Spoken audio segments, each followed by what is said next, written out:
Welcome back. The Trump administration is ramping up efforts to strengthen America's military readiness, continues to do so, reducing dependence on China. Exiger, an autonomous supply chain management company and AI defense contractor, is playing a part in that by helping to identify the weaknesses inside America's defense base using AI. Now, the technology can trace where components in our weaponry systems come from, so it can be sourced domestically instead.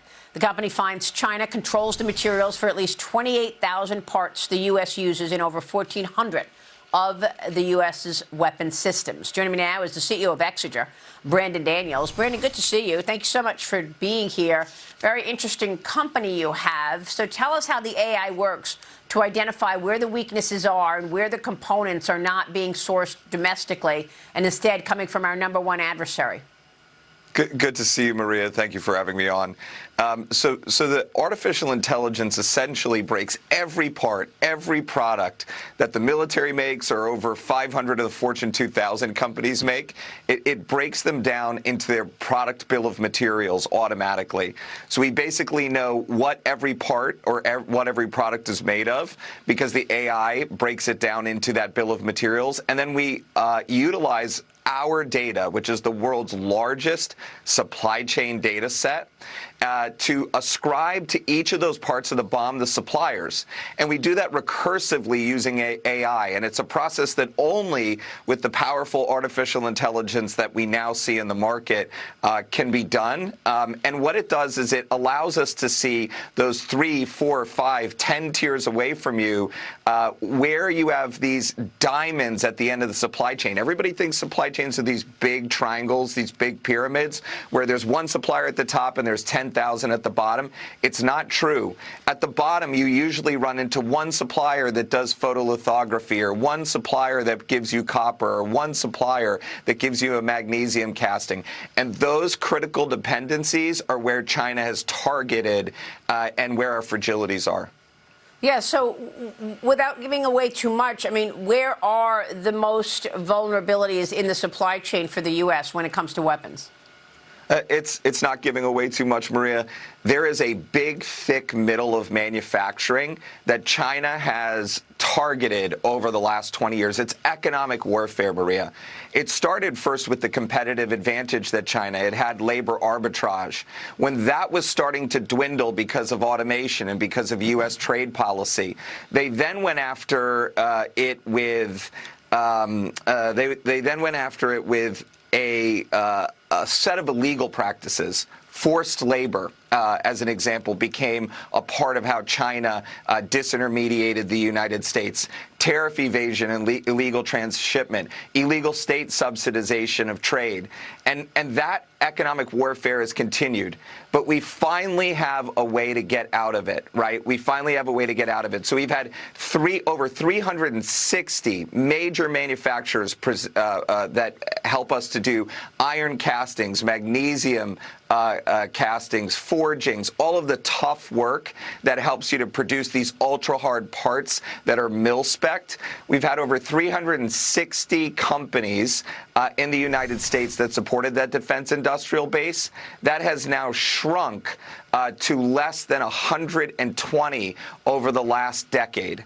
And that's because of this Chinese focused effort. But there is a way out. Through autonomous workflows, through automation, through robotics, through artificial intelligence, we can stab through the labor arbitrage, through the forced labor, through these abusive economic practices, and we can return manufacturing to the United States. Well, the disruptions in the Strait of Hormuz have also impacted the supply chain issues, right? I mean, that could also impact the military preparedness. What do you say about that? You're 100% right. It's a new domain of warfare. And Iran has specifically been targeting not just capacity, not just industrial capacity that supports the war effort. They have been hitting industrial capacity that hurts America on the diplomatic stage, that hurts reverberating supply chains. So you saw it with the attack of the Ras Laffan facility, where they took out 30% of the world's helium. You saw it with the attack on the Saudi petrochemical facilities that produce the epoxy resin that's necessary for all of our printed circuit boards that go into phones, that go into computers, that go into our military capacity, the ability to produce our weapon systems. And so this is a new domain of warfare, Maria, and we have to win this war. And the good news is, again, you know, the cost of real estate in North Texas is actually cheaper than that in Hebei, China.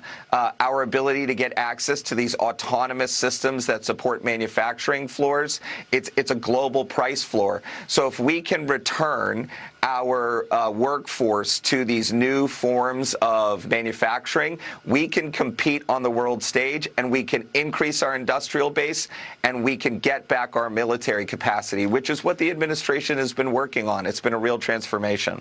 Well, that's right. And the president has been trying to get the Strait of Hormuz open for a number of reasons, most importantly, to get more oil flowing and prices lower. Here's the Secretary of Energy with me yesterday on just that. Watch this. The United States is going to have free flow of traffic through the Strait of Hormuz. It can be in an agreement with Iran, or it can be without an agreement with Iran. And I think the fear that the United States' military is going to open the strait whether Iran wants it or not made them realize, if that's true, we've got nothing. We have no remaining leverage. Maybe we should get more reasonable and get back to the table with the United States and see what we can get out of this. We're going to have to give up our nuclear program. We're going to have to stop terrorizing the Middle East. Brandon, we'll see how long this takes, but it looks like we could be close to a deal, and that would certainly help the strait. We'll be watching your company certainly for those holes that we've been talking about. Thanks so much for being here. Thank you so much, Maria. All right, Brandon Daniels. Quick break, and then